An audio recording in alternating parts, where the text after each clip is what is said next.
นอกจากการสนับสนุนช่องของเรานะครับผ่านการกดไลค์กดแชร์แล้วก็ Subscribe นะครับผมปัจจุบันนะครับผมช่องของเราได้เปิดช่องทางใหม่ๆนะครับผมเพื่อให้ผู้ชมนะครับผมและแฟนๆของช่องนะฮะสามารถให้การสนับสนุนช่องเล็กๆช่องนี้นะครับให้ได้ไปต่ออย่างต่อเนื่องนะครับและมั่นคงนะครับผมด้วยระบบสมาชิกนะครับผมที่ช่องเราเพิ่งเปิดขึ้นมานะฮะซึ่งทุกคนสามารถที่จะกดสมัครนะครับผมสมาชิกนะครับผมที่ปุ่มจอยนะครับผมหรือปุ่มสมัครสมาชิกนะครับผมที่มุมขวาล่างใต้คลิปนะครับผมหรือมุมขวาบนในหน้าต่างของช่องนะครับผมเพียงเดือนละ50 บาทเท่านั้นนะครับผมโดยมีสิทธิพิเศษมากมายไม่ว่าจะเป็นตราประทับแสดงระดับหลังชื่อนะครับผมเป็นรูปเรือชิปเปอร์ที่ออกมาแบบอย่างสวยงามนะครับผมพร้อมกับอีโมจินะครับเป็นรุ่นพี่แฮมชิปเปอร์นะครับผมสุดน่ารักนะครับซึ่งใช้ในการพูดคุยนะครับผมในช่องคอมเมนต์พร้อมสิทธิพิเศษต่างๆมากมายที่กำลังจะตามมาในอนาคตนะครับผมอีกอย่างหนึ่งคือทั้งการชมคลิปแบบ Exclusive นะครับก่อนใครนะครับผมหรือ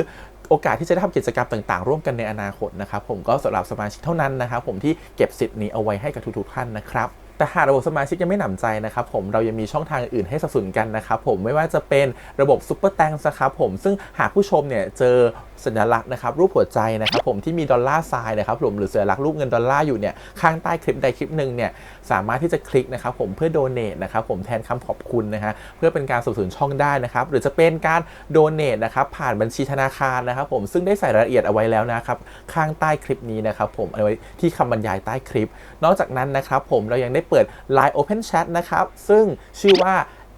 ATS Channel Family นะครับผมก็เลยขอเชิญชาวช่องทุกคนนะครับผมเข้าร่วมห้องแชทได้โดยไม่มีค่าใช้จ่ายใดทั้งสิ้นนะครับผมเอาไว้พูดคุยแลกเปลี่ยนข่าวสารกันนะครับผมในครอบครัวของเราและผมได้จัดทำสติกเกอร์ลายรุ่น Lovely พี่แฮมนะครับชิปเปอร์นะครับเอาไว้เป็นสติกเกอร์ที่ใช้พูดคุยกันด้วยนะครับจะได้ใช้คุยกันในกลุ่มก็น่ารักดีนะครับผมหรือจะเอาไปใช้คุยกับเพื่อนๆส่วนตัวก็ได้นะครับไม่ติดอะไรเลยนะครับผมตั้งใจทำออกมามากๆนะฮะเพียงชุดละ35 บาทเท่านั้นนะครับผมใช้ได้ตลอดชีพนะครับผมก็หวังว่าทั้งหมดนี้นะครับผมจะเป็นเรื่องราวดีๆที่จะเกิดขึ้นกับช่องของเราและชาวช่องของเราทุกคนนะครับผมเพื่อมุ่งหน้าต่อไปสู่ปี 2023 ปีนี้และก้าวต่อไปด้วยกันอย่างมั่นคงนะครับผมอย่าลืมสนับสนุนกันนะครับขอบคุณครับ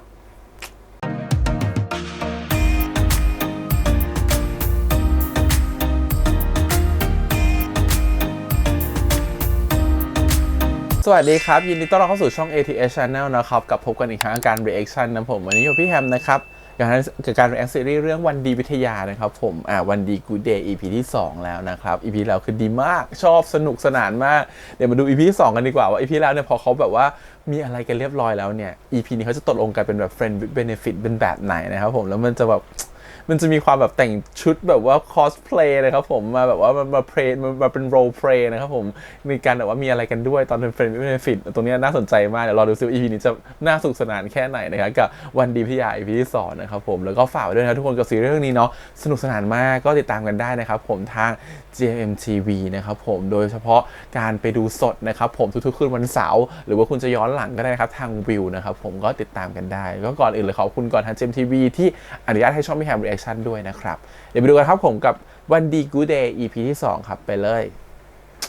โรงพยาบาลเขามีแผนที่จะพัฒนาแผนกของเราเนี่ยให้เป็นศูนย์ความเป็นเลิศด้านออร์โธปิดิกส์นะแล้วเธอ2 คนเนี่ยก็เป็นคนที่บอร์ดเขาเลือกแล้วให้เป็นผู้ชิงทุนกันดีชอบพี่เต๋อนะครับดีจืดเกินไปสำหรับพี่อะจืดเกินไปสำหรับพี่อะจืดเกินไปสำหรับพี่อะกวนตีไหนหมอเข้ามาดูซีรีส์ด้วยกันก่อนป่ะเรียบร้อยไปเรียบร้อยเมื่อคืน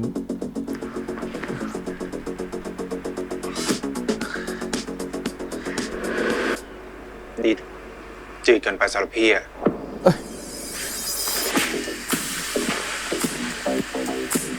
เราแซ่บปะก็ไม่คิดว่าจะเบอร์นี้เหมือนกัน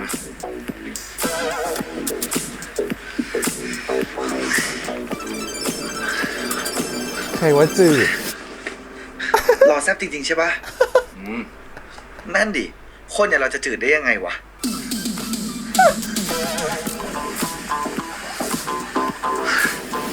นี่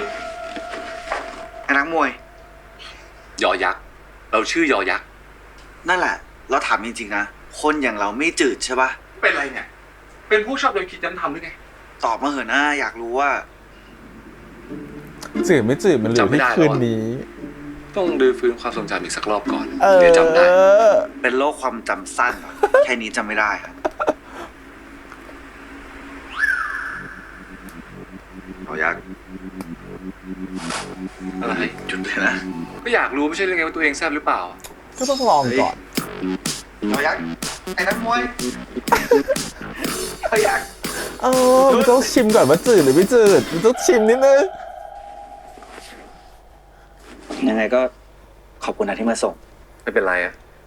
ทำใจทิ้งให้นอนเป็นลูกหมาอยู่ข้างกองขยะไม่ลงจริงๆว่ะตอนกลางวันนี้เชิดพันเชิดร้อยพอเมาทีนี่ไม่เหลืออะไรเลยนะไอ้หมอ มันก็แค่เมื่อคืนบอกว่าไอ้นักมวย วันหลังถ้ารู้ว่าคออ่อนอะจะไปเมาที่ไหนเนี่ยก็ชวนเพื่อนไปด้วยรู้ปะ เป็นห่วงเหรอ ไม่กลัวเว้ย เมื่อคืนตอนไปเที่ยว ไม่เห็นจะมีใครทำอะไรเราเลยอ่ะ ด่ามาปะเนี่ย เปล่าเว้ย แล้วนายก็ไม่ต้องลำบากใจนะ ทำตัวตามสบายได้เลย รอบหน้าไปเช็คร่างกายเนี่ยกลับไปตรวจกับหมอนมเหมือนเดิมก็ได้ เราสองคนก็แค่ทำตัวตามปกติ หรือไม่ต้องทำตัวรู้จักกันเลยก็ได้นะ แล้วแต่นายเลย วันไหนเหรอ ครั้งเดียวพอ ไม่มีซ้ หมดโควต้าวันไหนแล้วใช่ปะ ำ นี่ก็ยังเหลือโควต้าวันเดย์อยู่นี่ อุ้ยน่ารักอ่ะ สนใจก็แอดมา ไม่มีวันเดย์วันไหนกับนายแล้วเว้ย จบ ไอ้หมอ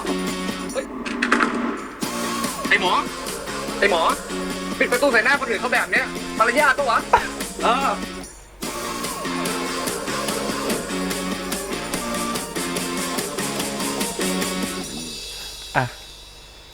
Have a good day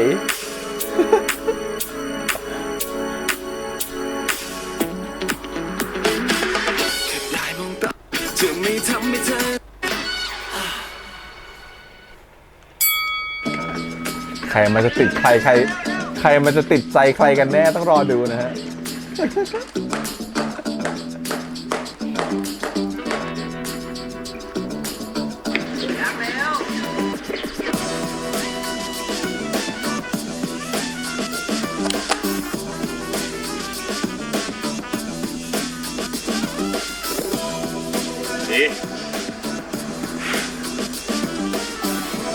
ต้องขอโทษคุณลูกค้าด้วยจริงๆนะครับพอดียอยักษ์ยังไม่ว่างเทรนแบบตัวต่อตัวเลยครับผมคือตอนแรกเนี่ยว่างจริงๆนะครับแต่ว่าพอชกไฟล่าสุดที่ชนะไปใช่ไหมครับก็เลยต้องเก็บตัวเพื่อชกไฟต่อไปก็เลยไม่ว่างแล้วครับหรือว่าคุณลูกค้าลองเทรนกับครูคนอื่นไปก่อนไหมเดี๋ยวเชิญลดให้เป็นพิเศษเลยครับและเดี๋ยวส่งพี่โอเยพี่ชายยอยักษ์ไปดูแลแบบเอ็กซ์คลูซีฟด้วยดีไหมครับ คุณโอเยสอดีตแชมป์โลกจะมาดูให้เองเลยเหรอคะ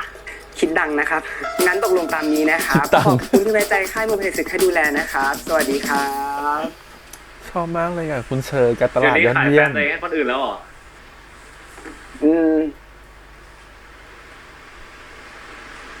ก็ฟิตหุ่นมาสักขนาดเนี้ย ก็ไม่อยากเก็บไปดูคนเดียวปะเย้ ไม่มีห่วงเลยเหรอ เย้ พี่เย้อย่ามากอด มันเปียกเหงื่อ ทำไม มันเหม็น รังเกียจมากเลยเหรอฮะ อืม ปะ ไปไหน ก็บอกพี่เหม็นเหงื่อไม่ใช่ไงพ่อทำความสะอาดเองเลยดิ อยากให้ตรงไหนหอม ก็จัดการได้เลยครับ ทะลึ่งแล้วพี่เย้หยุด ฉันมีหน้าที่ ฉันต้องไปซื้อน้ำเต้าหู้ไว้เธอกับลูกชายจ้า ไป เชอ ไม่ จะกินไปน้ำเต้าหู้อ่ะ เชอ เชอร์ผมยาว ไม่ต้อง มาก ซื้อเดี๋ยวค่อยซื้อ แต่ต้องไปซื้อให้ลูกชายไง เดี๋ยวค่อยซื้อ แล้วลูกเราจะอยู่อย่างไร รู้ว่าจะอยู่ยังไง พี่เย้ นะ พี่เย้พี่เย้ อีกแล้ว ประเด็นศึก ยังกินไปเถอะ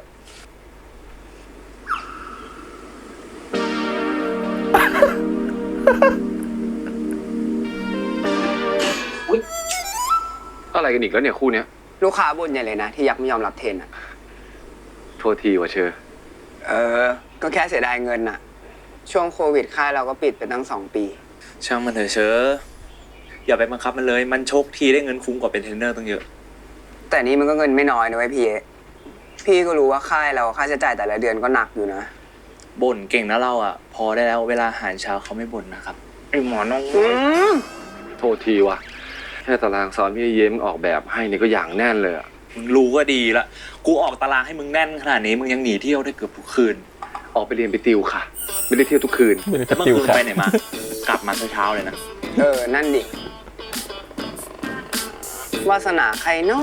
ได้ตัวยอยักษ์ไปเดชศึกไปอยู่ด้วยทั้งคืน ปกติเห็นเสร็จปุ๊บก็ชิงปรับเลยไม่ใช่เหรอ ดูดี มันอยู่ใต้เตียงแล้วไง เวลากูเย้กับใครอ่ะ ชอบอ่ะ ชอบความสวยของเชอผมยาวไปถึงแบบเชียงใหม่ นายมึง กูอ่ะสบายดี มึงอ่ะเป็นไง โทรมาเช็คว่างั้น ก็ถ้ามึงเป็นอะไรไปอ่ะ กูได้จองวัดจองลงให้มึงทันไง กูยังไม่ตายเว้ยไอ้นี่ ไม่ตายก็ดีละ แล้วเมื่อคืนยามคนไหนพามึงขึ้นห้องวะ กูก็จำไม่ได้เหมือนกันว่ะ เอ้าแล้วพี่เต๋ออ่ะมึงเอาไง เต๋อไหน ใครชื่อเต๋อ กูไม่รู้จักคนชื่อเต๋อเว้ย เฮ้ย ปากแจ๋วอีก กูโคตรอยากเห็นเลยตอนที่มึงเจอพี่เต๋อจังๆเนี่ย เดี๋ยวก็ได้เจอ อาจารย์พิชาติเรียกกูกับ ไอ้คนนั้นคุยเรื่องทุนอะ อ้าวเหรอ เฮ้ย มึงสู้ๆนะเว้ย เดี๋ยวกูส่งกำลังใจไปให้ มึงทำธุระของมึงเถอะ ฝากทำบุญให้พ่อมึงด้วยนะ ขอบใจมากเว้ย เจอกัน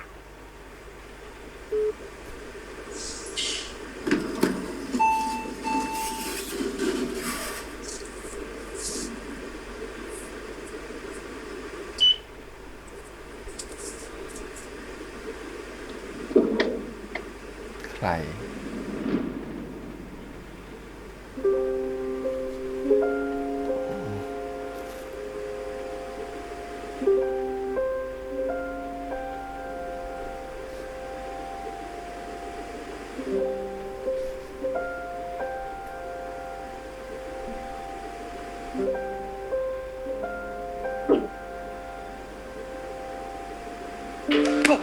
4 หมัด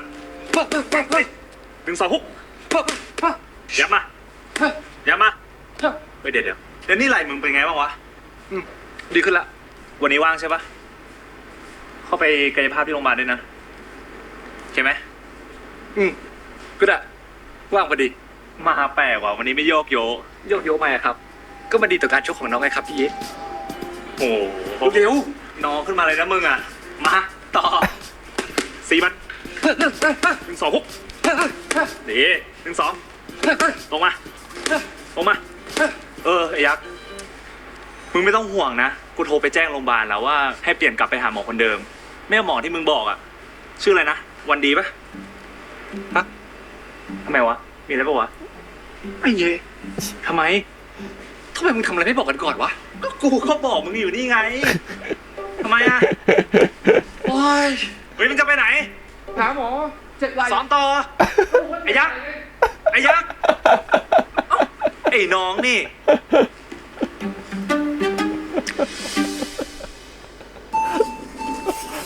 เขาอยากจะเจอคุณหมอวันดี ไง ดี คุยกับอาจารย์พิชาติเสร็จแล้ว เราไปกินกาแฟกันดีกว่าไหม ดี คุยกับพี่ก่อน ดีไม่มีอะไรจะคุยกับพี่ เรื่องทุนเนี่ยตัดสินใจแล้วใช่ไหม ครับ ผมสมัครครับ ดี ถ้างั้นคุณก็ไปจัดการเรื่องใบสมัครให้เรียบร้อยนะครับ อาจารย์ แล้วเราล่ะ วันดี คือเมื่อคืนผมคุยกับน้องแล้วครับ สรุปว่า ผมก็สมัครด้วยครับ เธอมันร้ายนะเต๋อ พี่เต๋อเคยสอนผม ว่าอย่าเป็นคนใช้โอกาสเปลือง เพราะไม่ใช่ทุกคนที่โอกาสจะมาถึง ผมเลยคิดว่า ผมจะไม่ดีที่สุดครับอาจารย์ และถ้ากรรมการพิจารณาเลือกผมให้ผมไปเรียนต่อ ผมก็จะเต็มที่เหมือนกันครับ ดี ถ้างั้นเรามาดูกัน ว่า4 เดือนข้างหน้า ใครจะเป็นคนที่ได้รับทุนคนแรกของแผนกเรา ครับอาจารย์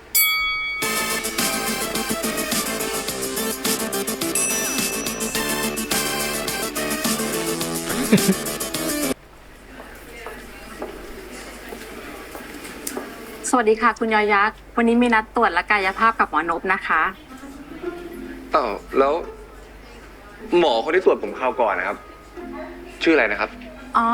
หมอวันดีอะค่ะทำไมเหรอคะ อ๋อ ก็ คือเรานัดเป็นหมอนพให้เรียบร้อยแล้วนะคะคราวก่อนต้องขอโทษด้วยที่เปลี่ยนหมอให้กระทันหันนะคะ ผมว่าไม่ต้องเปลี่ยนแล้วก็ได้นะครับ หมอคนเก่าก็ดีครับ แต่พอดีวันนี้หมอวันดีไม่ว่างอะค่ะ หมอติดประชุมค่ะ ใช่ค่ะ ถ้าคุณยอยักษ์ไม่อยากรอนานก็เชิญได้เลยนะคะ หมอนพพร้อมแล้วค่ะ แต่ผมยังไม่พร้อมอ่ะ งั้นเดี๋ยวมาแล้วกันนะครับ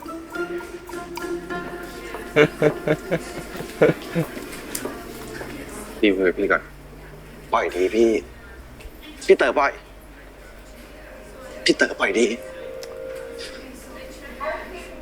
พี่จะเอาอะไรอีก ดีว่าดีพูดเคลียร์แล้วนะ ถ้าดีโกรธพี่ที่พี่ปฏิเสธดี พี่ขอโทษนะ พี่รู้ว่าดีเสียใจ พี่เองก็เสียใจเหมือนกัน ดีไม่เสียใจแล้วพี่ ดีหายแล้ว เมื่อคืนแค่เดินออกมาจากพี่นะเรานับ5 4 3 2ทุกอย่างก็หายวับไปเลย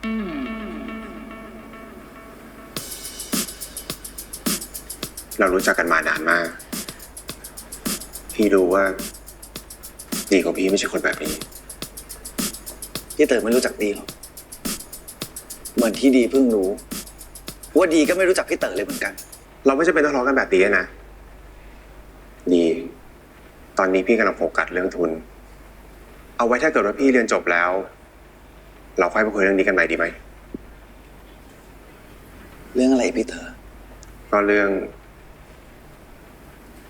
ความรู้สึกที่ดีมีต่อพี่ไง ถ้าเกิดว่าดีรู้สึกดีกับพี่จริง หลอกใช้ย่า ๆสละทุนให้พี่เถอะนะ นี่มันหลอกใช้ชัด ถือว่าพี่ขอ ๆรู้ว่าเขาชอบแล้วก็หลอกใช้ แต่ความรู้สึกที่ดีมีให้พี่อะมันไม่เคยมีเงื่อนไขเลยนะเว้ย ดีว่าเรื่องของเรา2 คนอะพอแค่นี้เถอะพี่ แบบนี้แม่งเหนื่อยเกินว่ะ ส่วนเรื่องทุน ใครจะเป็นคนได้ไป ก็ให้กรรมการเป็นคนตัดสินไปแล้วกันเนาะ ดีจะเป็นคู่แข่งที่สมศักดิ์ศรีให้นะครับพี่เต๋อ ไม่อ่อนข้อให้นะครับ รุ่นพี่ เอางี้ใช่ปะ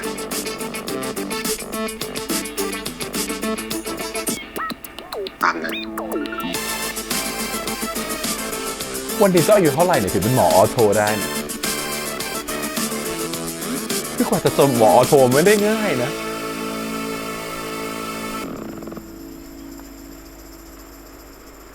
ยังเจ็บอยู่ไหมครับ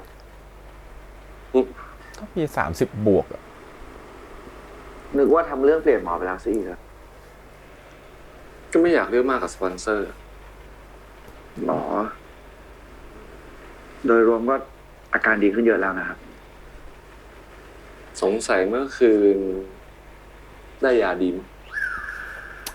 รบกวนคนไข้ไม่ทะลึ่งในห้องตรวจนะครับ หล่อเล่นเอง จะได้ไม่เครียดไงหมอ ยาดีจืดหรือเปล่านะ หรือไม่จืด ตอนนี้พี่กำลังโฟกัสเรื่องทุน เอาไว้ถ้าเกิดว่าพี่เรียนจบแล้ว เราค่อยมาคุยเรื่องนี้กันใหม่ดีไหม แต่ความรู้สึกที่ดีมีให้พี่ มันไม่เคยมีเงื่อนไขเลยนะเว้ย ได้ยินทุกอย่างเรารู้สาเหตุแล้ว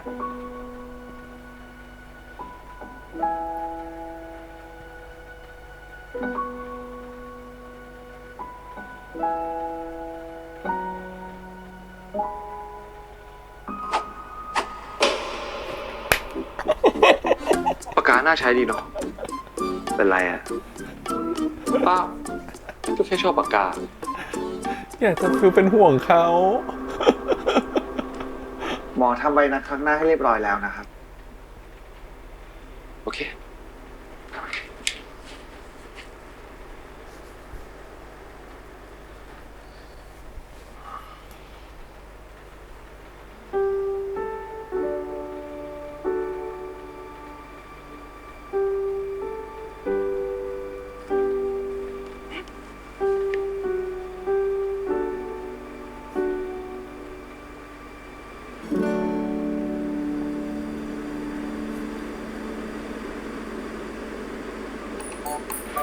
หมอและนี่คือการออกกำลังกายอย่างถูกวิธี เรามาใช้ความรู้ทางวิทยาศาสตร์การกีฬามาทำให้คุณภาพชีวิตของเรา ดีขึ้นกันนะครับ ค่ะ เป็นไงบ้างวะแต้ม นี่ใช้ได้เลยพี่ยักษ์ท่องสคริปต์เป๊ะอยู่นะ มันจะไม่ดูติ๊งตองไปใช่ป่าววะ ไม่ นี่ได้คลิปนี้กับรายงานที่แต้มทำให้เนี่ย ก็เสร็จแล้ววิชานี้ ชัวร์นะ อืม เคยลงอกหน่อย อยากจบแล้วอะไม่อยากอยู่เป็นคุณปู่แล้วครับ มาโหมานี่เลย เดี๋ยวแต้มลบหน้าให้ เหนียวไหม ก็นิดนึงครับ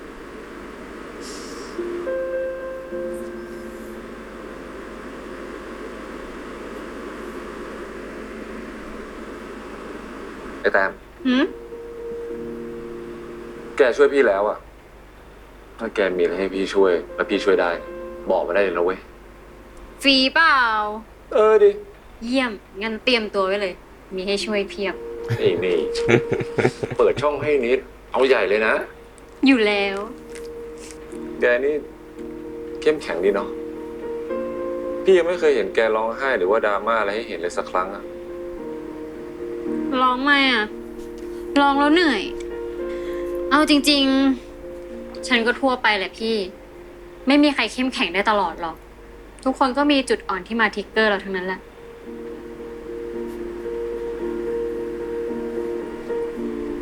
ผมนึกถึงหมออ่ะ เป็นห่วงแล้วล่ะ ไม่เป็นไรเข้มแข็งได้ตลอด ไฟโตะ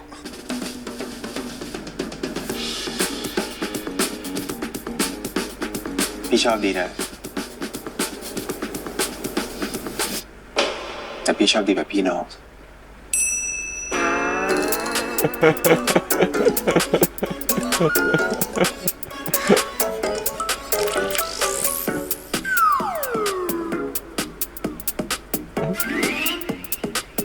ดีเป็นคนดีมากนะ แต่ดีจีเกินไปสำหรับพี่ สงสารมาก บอกว่าไม่จืดไงเว้ย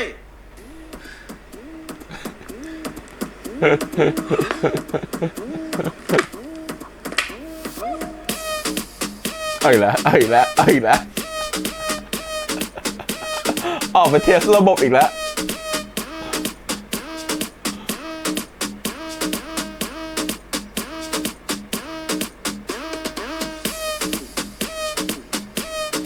เดี๋ยวเจอใครไม่รู้อีโหนอีเหน่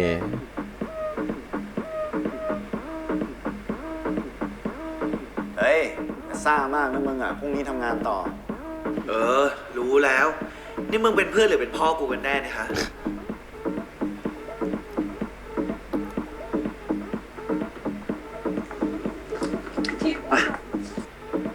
ชนแก้วหน่อยได้ไหมครับ ได้ครับ ชื่ออะไรเหรอครับ เราชื่อแม็กนะ สวยนี่อ่ะชื่ออัน เราชื่อวันดีอ่ะ จริงดิ คนมันน่ารักแล้ว ชื่อยังน่ารักกว่าอีกเหรอเนี่ย ใช่หรอ งั้น หมดแก้วกันหน่อยไหมครับ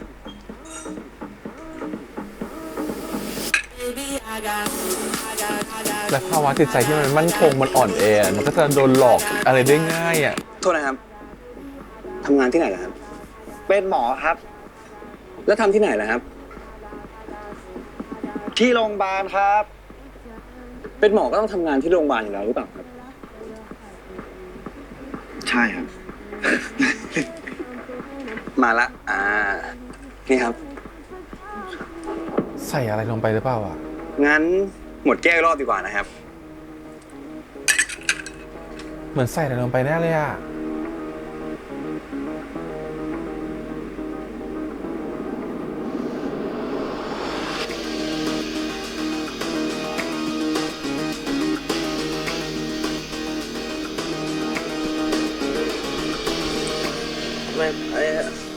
เหลวดี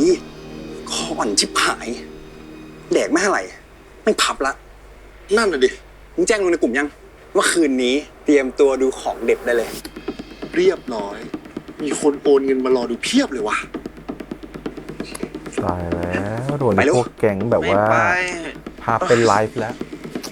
ไม่ไป ก็เขาบอกว่าไม่อยากไปไม่ใช่ไง ที่พระเอกของเราพ่อยอยักษ์ ไอ้หมอกลับบ้าน อย่าไปอย่าทิ้งพี่ไป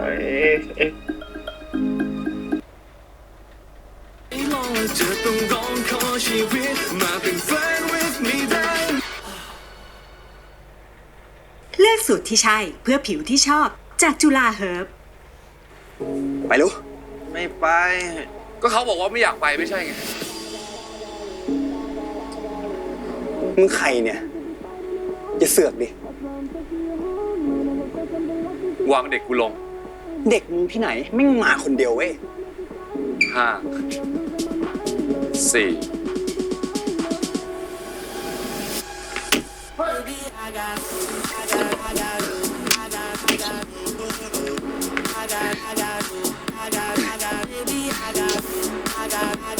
ไปดิ ดีมันไม่มีปืนนะเนี่ยมีปืนเอามันลงยากนะมึงทำอะไรไม่รู้เรื่อง ไอ้หมอ ไม่ไปอ่ะ กลับบ้าน ไอ้หมอ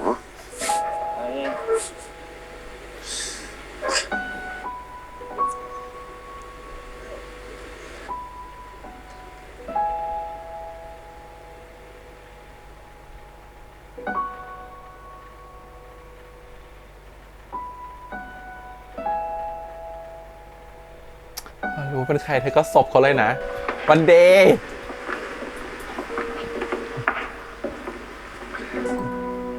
less expectation more satisfaction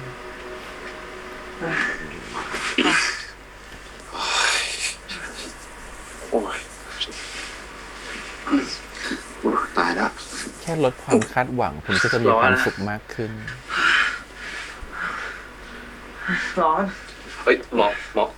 ใจเย็นก่อนหมอ นางโดนยา ร้อน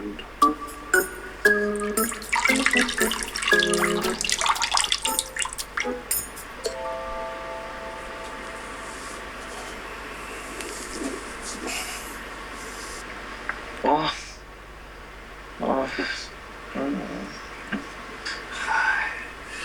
บ่นร้อนเองแท้ๆนี่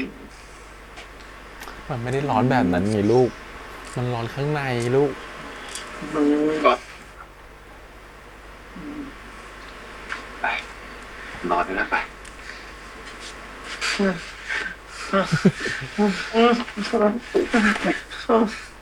อย่าไปอย่าทิ้งพี่ไปเป็นแบบนี้นะ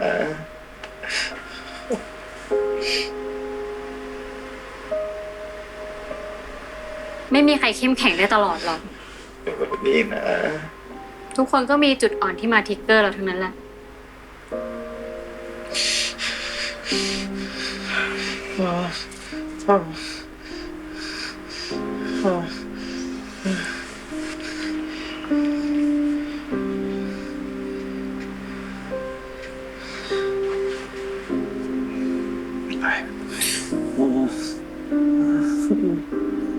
อยู่กับทีนะ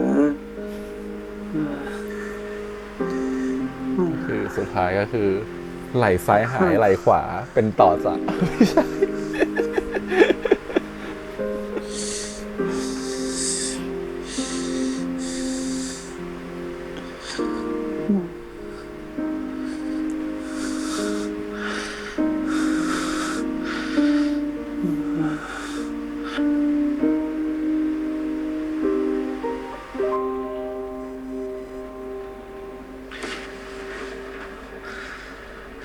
ภาพตัดใครพามาอีกแล้ว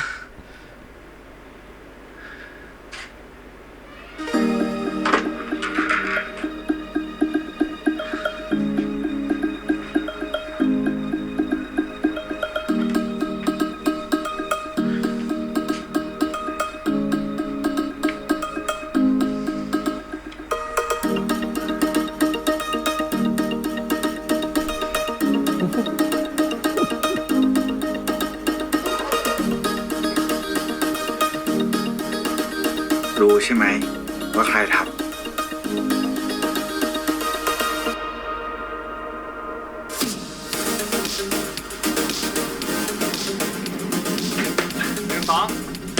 1 2เย่1 2ลงมาเย่1 2 พี่โอเยด่าแน่ไปไหนมาทั้งคืน ไอ้ยักษ์กูว่าแบบนี้ไม่ใช่ละมั้งฮะ ขอโทษ เดี๋ยวไปเปลี่ยนชุดแป๊บนึงเดี๋ยวมา มึงคิดว่าเป็นแชมป์โลกมันง่ายนักเหรอวะกูให้มึงไปหาหมอเสือกหายไปเลยซ้อมเย็นก็ไม่มาติดต่อไม่ได้ ตอนเช้ามาก็มาใส่มึงจะเอายังไงวะฮะ พี่เอ๋ใจเย็น ก็บอกขอโทษแล้วไงพี่เย้เขาน่าจะไม่ให้เกิดเรื่องแบบนี้ขึ้นอีกโอเคปะ ๆไอ้ยักษ์นี่ไปเปลี่ยนชุดไปใจเย็นนุ่มดาว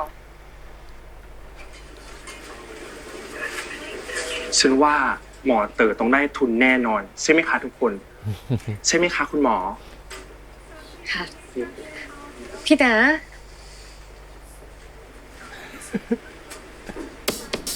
เอาละเว้ย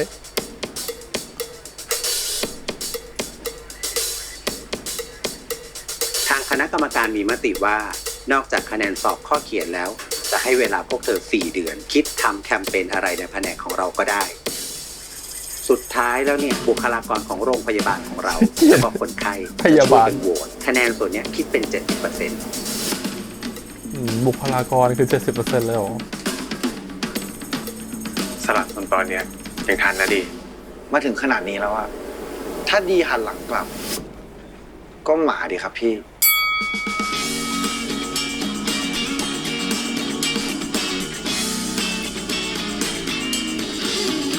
พี่หมอวันดีเย้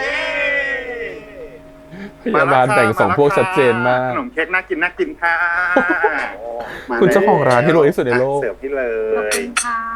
นี่นะครับ ขอบคุณครั น่ากินไหม น่ากินครับ แต่พวกเราไม่ได้สั่งเลยนะพี่ก๊อฟ ไม่ต้องสั่งแล้วค่ะ ก็มันเป็นเซอร์วิสพิเศษนะคะของลูกค้าเก่าแก่ของ Cafe for All ค่ะ ยินดีด้วยนะคะหมอดีที่ได้เข้าชิงทุน เฮ้ย ข่าวไวมาก ไม่ต้องเป็นแล้วไหมครับ พยาบาลเนี่ยเป็นนักข่าวดีกว่าไหม นิดนึงค่ะ พอส่งข่าวให้พี่ก๊อฟรู้ปุ๊บ พี่ก๊อฟก็บอกให้มาฉลองที่นี่เลยค่ะ ใช่ค่ะ สู้ๆนะคะ ไม่ต้องห่วง เดี๋ยวแม่ก๊อฟดันเองค่ะ รับรองนะคะ เต็มที่เนาะตามสบายค่ะ ขอบคุณค่ะน่ารักมาก มาชุบแล้วนี้ออกเวรนี่จะกลับเลยปะยังวะพอดีมีนัดต่อ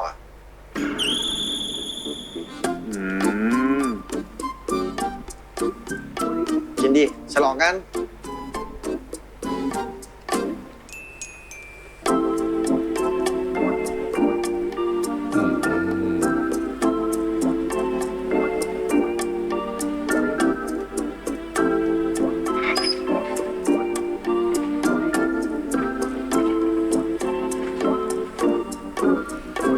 สวัสดีครับคุณมนทการ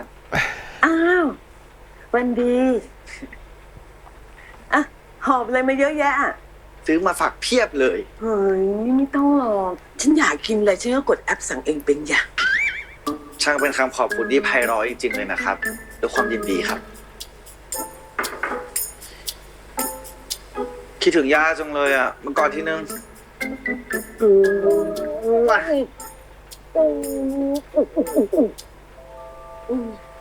อ้าวเนี่ยมากอดย่าแล้วเสื้อก็เลอะหมดสิ ดีไม่กลัวหรอกครับ ถ้าเสื้อดีเลอะเนี่ย ดีขอคิดค่าปรับสัก3 เท่าแล้วกันนะ ไอ้ลูกหมา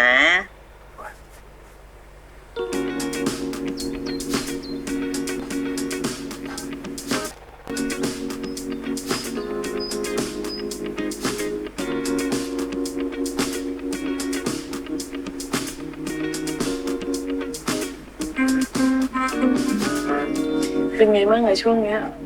ก็เรื่อยๆย่า จริงดิ ยา ดี เท่จั ก็ งเลย เจอบททดสอบใหม่ๆ ที่ไม่เคยเจอมาก่อนนะครับ ก็ฟังดูท้าทายดีนะ ดีนะ ลงรักรอยยิ้มนี้สุดในโลกเลยรู้ไหม ย่าก็หลงรักจมูกลั้นๆของเธอ ดีขอนอนตักหน่อยนะย่านะ ได้สิ คืออะไรคนย่าอยู่ที่แบบว่าบ้านพักคนชราพรีเมียมอย่างนี้เหรอ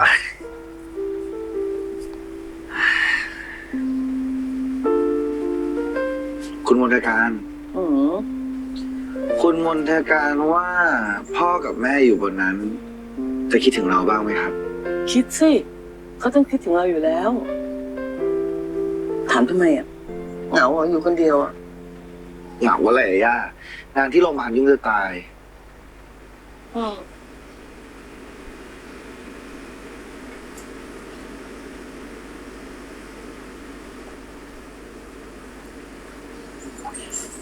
ถามจริงยังโสดอยู่ป่ะเนี่ย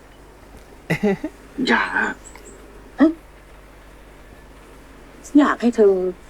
รู้จักใช้ชีวิตบ้างหาแฟนสักคนสิ ดีไม่มีเวลาหรอครับ ไหนจะงานที่โรงพยาบาลไหนจะต้องเตรียมสอบชิงทุนอีกอะย่า นั่นสินะ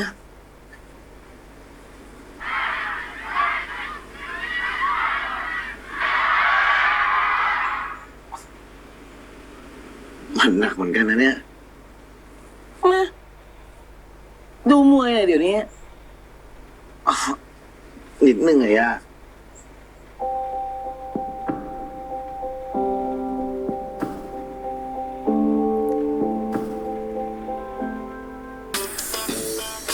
ผมว่าเราต้องตรวจสอบการทำงานของสโมว่ามีการใช้เงินผิดประเภทหรือเปล่า มันเป็นหน้าที่ของสภานักศึกษาของเรา เดี๋ยวเราเนี่ยแบ่งฝ่ายกันไปสืบหาข้อมูลนะ แต้มฝากเกาะติดเรื่องนี้ด้วย โอเค ได้พี่โอม แทน แล้วที่ให้ไปหาข้อมูลอ่ะเป็นไงมั่ง ได้เรื่องอะไรปะ บทสภานักศึกษาทุกเรื่อง เดี๋ยวทางนี้จะสรุปข้อมูลส่งไปอีกทีหนึ่ง อ๋อโอเค ได้งั้นฝากเลยนะ แต้มขอตัวแป๊บนะพี่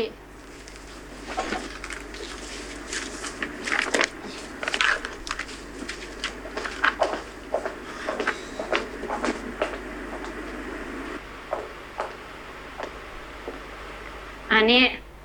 เรียบร้อยละ แล้วนี่ยังประชุมสภาไม่เสร็จหรอ อืม แต่วันนี้เรามีนัดไปดูหนังกันนี่ เป็นเรื่องที่แต้มเลือกเองด้วยนะ แต่ว่าวันนี้ไปไม่ได้แล้วว่าพี่ ไว้เข้าหลังเลยพี่ยักษ์รับรองว่าไม่เบี้ยวแล้วนะนะ แน่ใจนะ ชัวร์แต้มเข้าไปนะ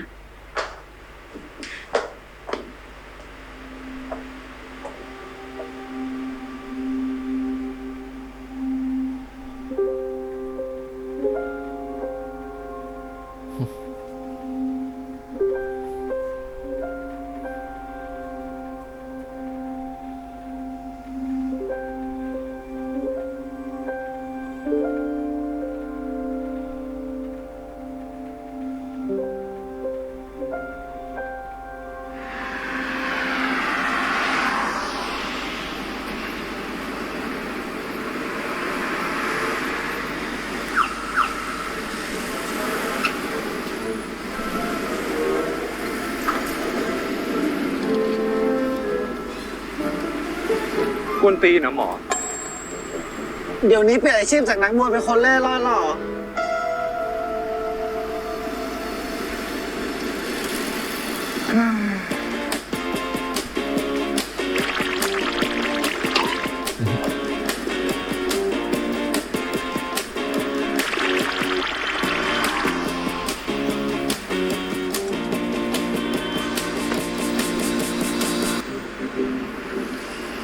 ไอ้นักมวยจะไปไหนเดี๋ยวไปส่ง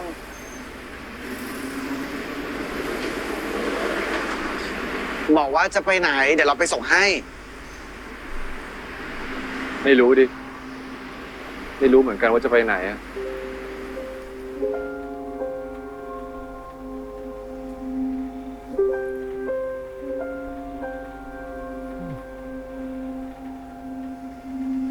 น่าสงสารนางเอกเรื่องนี้เนอะพระเอกแม่งโคตรชายแท้ พระเอกมันก็คงมีเหตุผลของมันนั่นแหละ มันไม่ได้ตั้งใจทำให้นางเอกเสียใจหรอก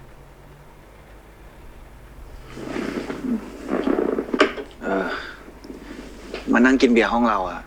ไม่คิดจะเล่าหน่อยหรอว่าเป็นไร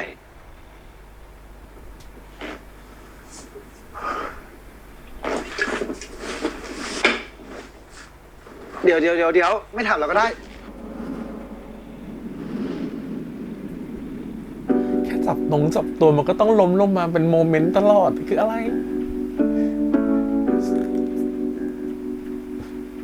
มันจะสปาร์กกันตลอดเวลาไม่ได้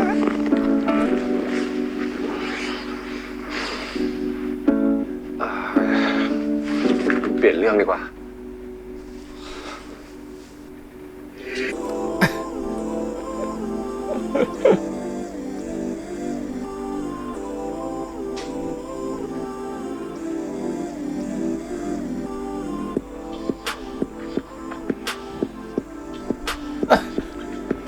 หมอ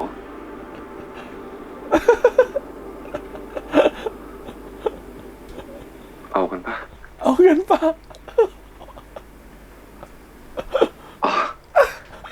ลืมไป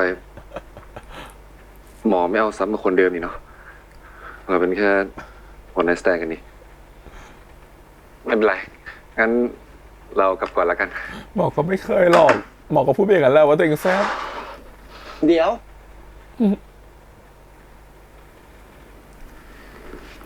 เดี๋ยวเราจะไม่แซ่บนะ เราต้องมีอะไรสักนิดนึง เดี๋ยวเราจืดนะเราอะ ห้ามกลับ เฮ้ย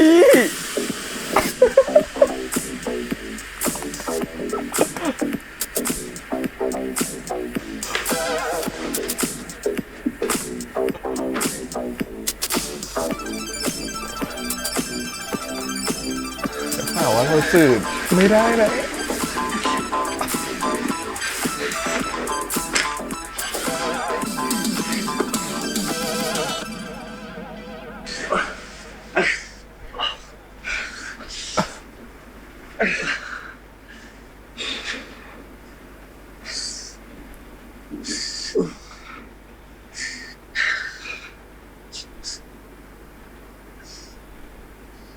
หมอ นี่หมอยุ่งจนไม่มีเวลาเปลี่ยนไฟเลยเหรอ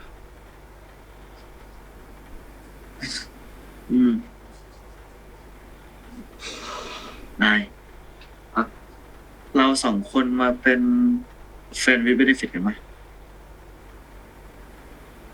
เอางั้นเหรอ แล้ว กติกาของเราคืออะไร ก็ง่ายๆเลย คือเราสองคนจะไม่ยุ่งเรื่องส่วนตัวของกันและกัน เจอกันมีเซ็กส์ บอกกันได้ว่าชอบแบบไหน ไม่ชอบแบบไหน แล้วถ้าเราสองคนอยากลองอะไรใหม่ๆ อีกฝ่ายต้องยินยอมก่อน โอเค แต่หมอไม่ยอมให้เราจูบใช่ปะ โทษทีว่ะ มันเป็นความโรแมนติกโง่ๆของเราอ่ะ เราแค่อยากเก็บจูบแรกไว้ให้กับคนที่เรารักจริงๆนายโอเคปะ อันนี้ไม่โอเค ทำไมอ่ะ หมายถึง เวลาที่หมอเรียกเราอะเรียกว่านายเราไม่ชอบ เราจะเรียกว่าอะไร เรามีชื่อนะเว้ย เราชื่อยอยักษ์ไหนลองเรียกสิครับ คุณหมอ ทะลึ่งแล้วนะครับ ไอ้คุณยอยักษ์เขี้ยวใหญ่สรุปเอาไง ดีลปะเนี่ย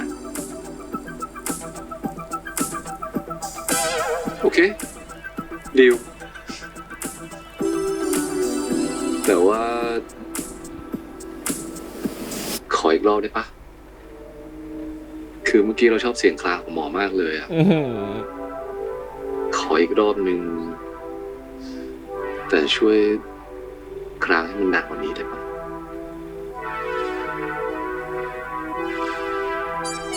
ได้ดิ แต่ว่ารอบเนี้ย คุณยักษ์ต้องเล่นกับ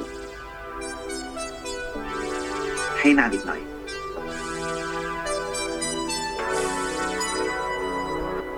ได้ จัดให้ครับ โอ้ตาย เดี๋ยวจะหาว่าเราไม่ทราบมันก็ต้องอีกรอบหนึ่งได้ปะ แต่ถ้าเรามาที่นี่บ่อยๆนี่คนจะไม่สงสัยใช่ปะคือเรากลัวพวกนักข่าวไม่ขุดไปเล่นเดี๋ยวจะเสียภาพลักษณ์นักมวยของเรา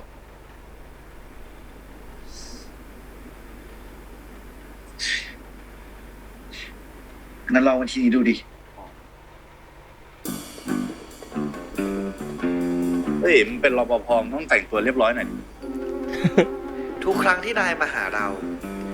นายก็ปลอมตัวไง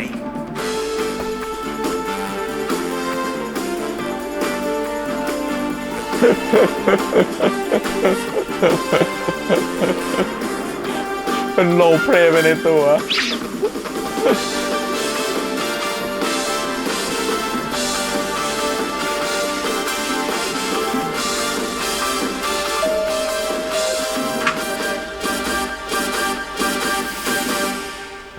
เธอก็อยากมาหาเขาบ่อยๆนะถึงเธอปลอมได้ทุกวันขนาดเนี้ย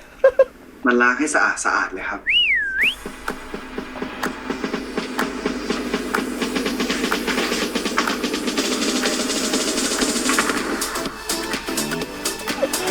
พีคมาก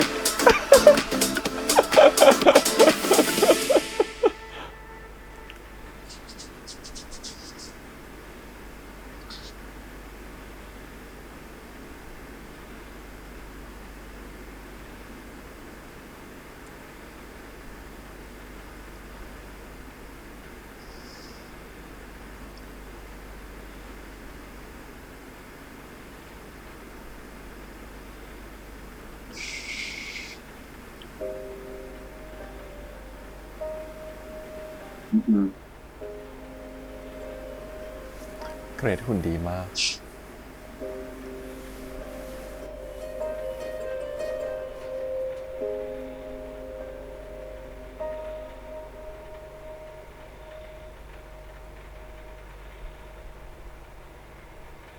อุ๊ย นี่เธอรักเขาแล้วนะ มันเกินเพื่อนไปแล้ว มันเกิน FWB ไปแล้ว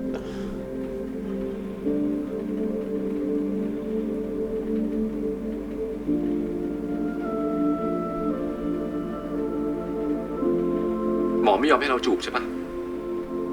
มันเป็นความโรแมนติกโง่ๆของเราอะ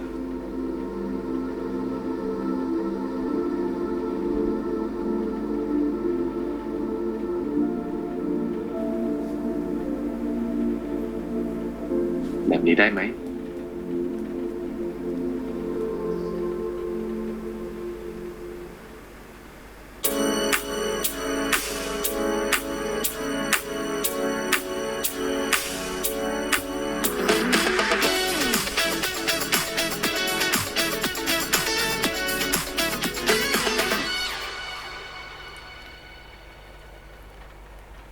เรามาเป็นแฟนปลอมๆกันสัก4 เดือนได้ปะ เราเป็นนักมวยว่าที่แชมป์โลกนะเว้ย จะประกาศให้โลกรู้ว่าเราคบกับ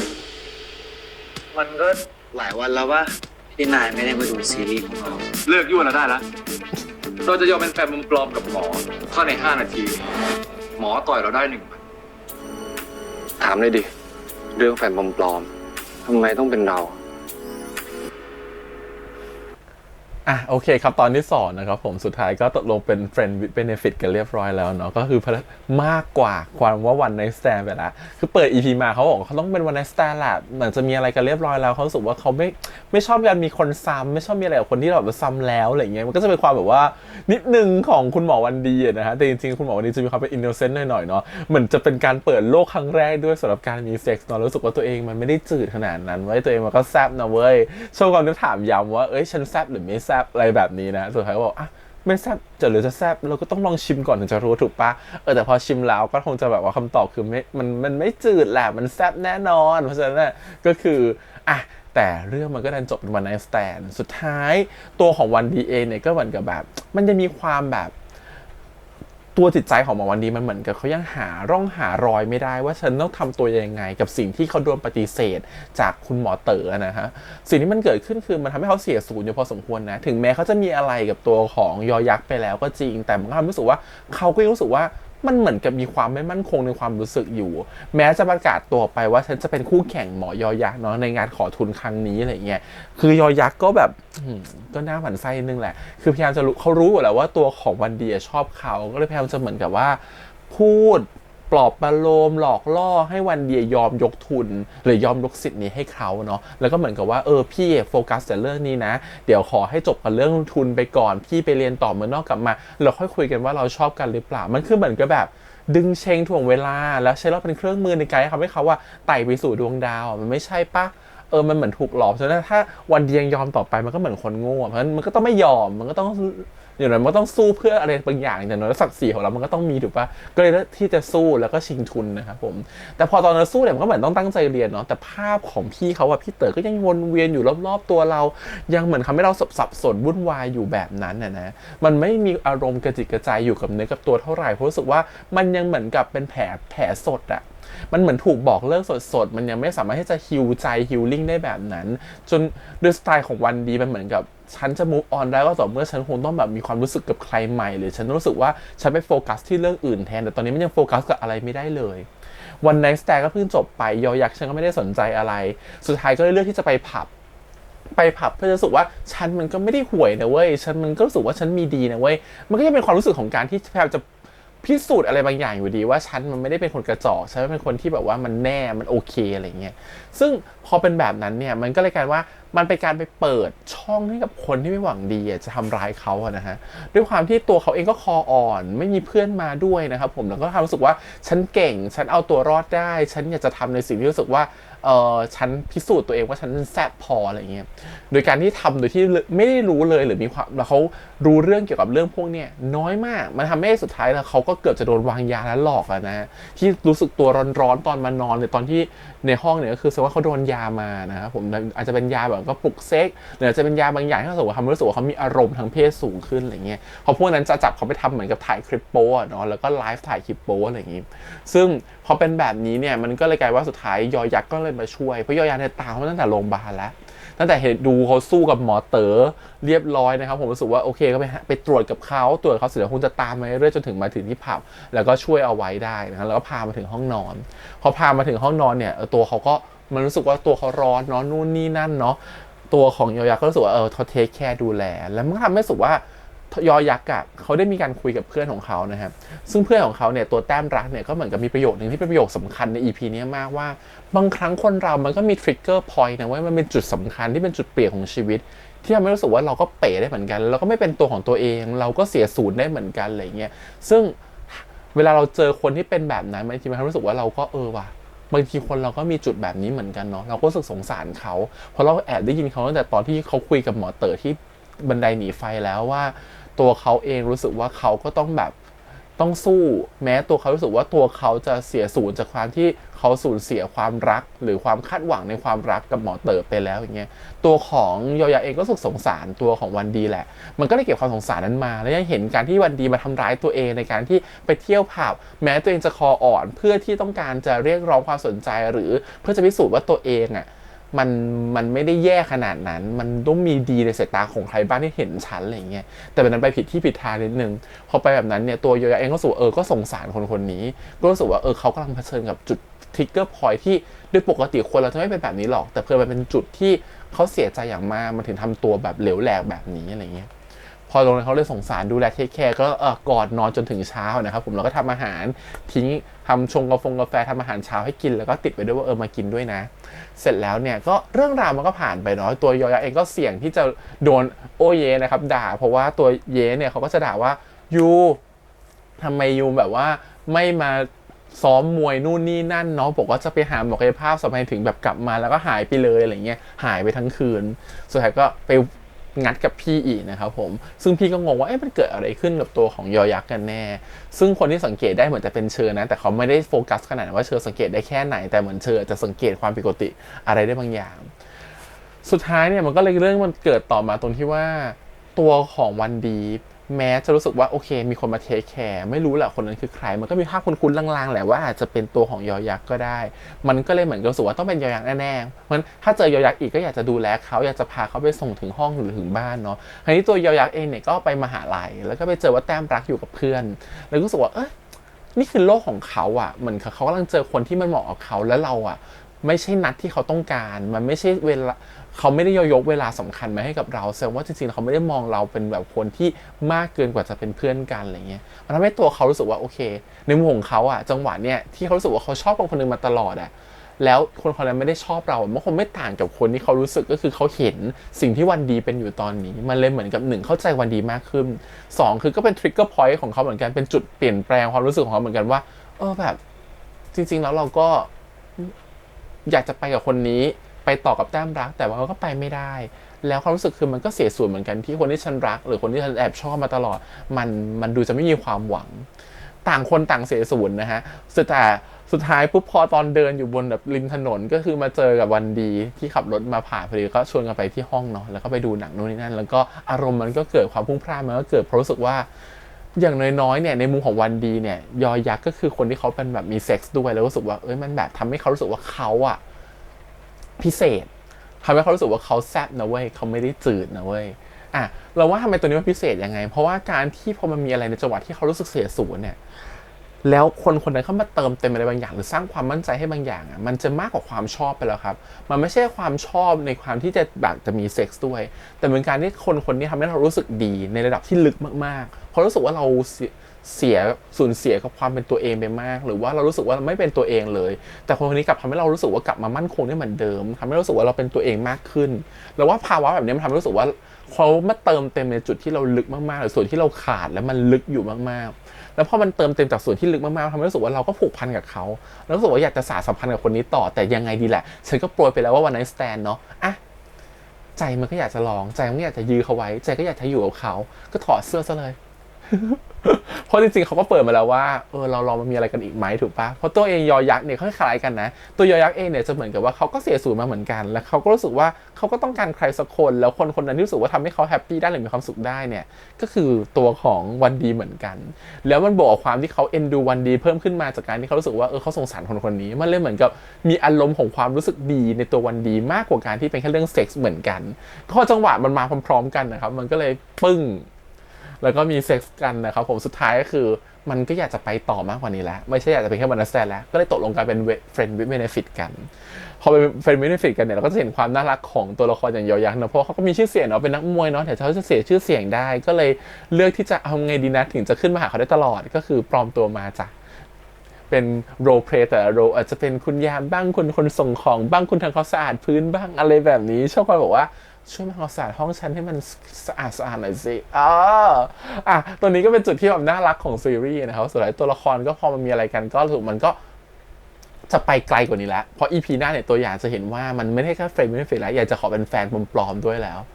ซึ่งตรงนี้มันเป็นจุดที่เปลี่ยนสำคัญแล้วว่าขนาดถึงตัวของยอยักษ์ต้องถามว่าทำไมผมถึงมีค่าพอที่จะเป็นแฟนปลอมของคุณหมอได้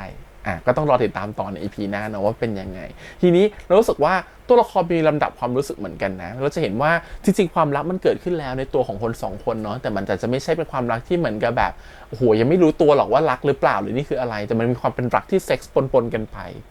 แต่จริงๆความรักถ้าเรามองจากคนนอกเราเห็นว่าความรักมันเกิดขึ้นแล้วคนนึงเกิดจากความสงสารเกิดจากความรู้สึกว่าเราก็อยากจะเข้าไปดูแลเขานะอยากจะเข้าไปจับมือเขาในวันที่เขารู้สึกว่าอ่อนแรงขณะเดียวกันเนี่ยอีกคนนึงก็บอกว่าคนนี้มันดูแบบว่าเข้ามาเติมเต็มความสุขในชีวิตเราคนนี้รู้สึกว่าเขามาทำให้รู้สึกว่าเราสว่างขึ้นเรามั่นใจในตัวเองมากขึ้นมันต่างเติมเต็มในส่วนที่แต่ละคนขาดให้กับกันและกันโดยที่ไม่รู้ตัวมันก็เกิดความชอบที่ไม่รู้ตัวเช่นกันงั้นตรงเนี้ยก็คือจุดสำคัญเหมือนกันที่จะดูว่าตัวของคนเขียนบทหรือบทซีรีส์เขาจะดึงส่วนนี้มายังไงนะฮะส่วน EP นี้รู้สึกว่าตัดดีขึ้นตัดสมูทขึ้นนะรู้สึกว่าโอเคเลยนะครับผมส่วนตัวหมอเต๋อก็พูดเลยว่าเห็นแก่ตัวสุดๆนะคนแบบนี้ไม่โอเคเลยแล้วก็มีการเปิดตัวละครใหม่เข้ามาแล้วความโรงพยาบาลแบ่งเป็น2ทีมอารมณ์ว่าทีมหมอเต๋อกับทีมแบบว่าหมอวันดีอะไรเงี้ยมันต้องแบบว่าต้องชิงคะแนนโหวตกันเนาะมันต้องแบบตีกันแตกแน่นอนแต่โปรเจกต์ที่ทำให้รู้สึกว่ามันเป็นเคสที่ทำให้เขาต้องอยู่ได้4 เดือนอาจจะเป็นโปรเจกต์ของการรักษายอยักษ์ก็ได้เพราะว่ามันเป็นเคสที่ค่อนข้างจะละเอียดอ่อนและอาจจะเป็นเคสที่ยากก็ได้นะครับผมก็ต้องรอดูว่าจะเป็นยังไงต่อนะครับผมกับเรื่องนี้นะวันดีวิทยาเนาะแต่ที่แน่ๆคือชอบมากๆชอบหลายอย่างเรื่องนี้ชอบของความเข้ากันของตัวเกรดอีกอย่างที่ชอบมากคือชอบการแสดงของเธอมีความเป็นตัวแม่มากมีความรู้สึกว่าเป็นแบบเธอผม ยาวไปถึงเชียงใหม่อ่ะสวยมากการพูดกันจาจะลงจริตนี่คือแบบเธอมันได้ฉันต้องไปซื้อน้ำเต้าหู้ให้ลูกก่อนนั่นคือลูกคือยอยักษ์ แฟนมาทีหลังสามีมาทีหลังจ้ะลูกต้องมาก่อนฉันชอบฟีลลิ่งแบบนี้ตลกดีน้องเชอร์น่ารักดีนะครับผมแล้วก็เป็นมาร์เก็ตติ้งเนาะโทษติดต่องานแล้วก็จริงๆเราต้องขอปฏิเสธงานหรือว่าอยากจะเลือกรับงานให้ใครด้วยอะไรเงี้ยก็เป็นคนต้องผ่านเขาหมดเลยก็ถือว่าเป็นคนคุมกระเป๋าตังค์ละกันว่าอย่างนี้เขาพ่อบ้าเขาให้คุมนะโอเยเขาให้คุมนะก็ถือว่าโอเคแล้วก็ความน่ารักก็คือค่อนข้างจะดีอ่ะรู้สึกว่าน้องฟลุกเล่นดีในบทนี้นะชอบแต่ตอนสัมภาษณ์แล้วจนถึงเห็นดูซีรีส์รู้สึกว่าเชิงชอบต่อ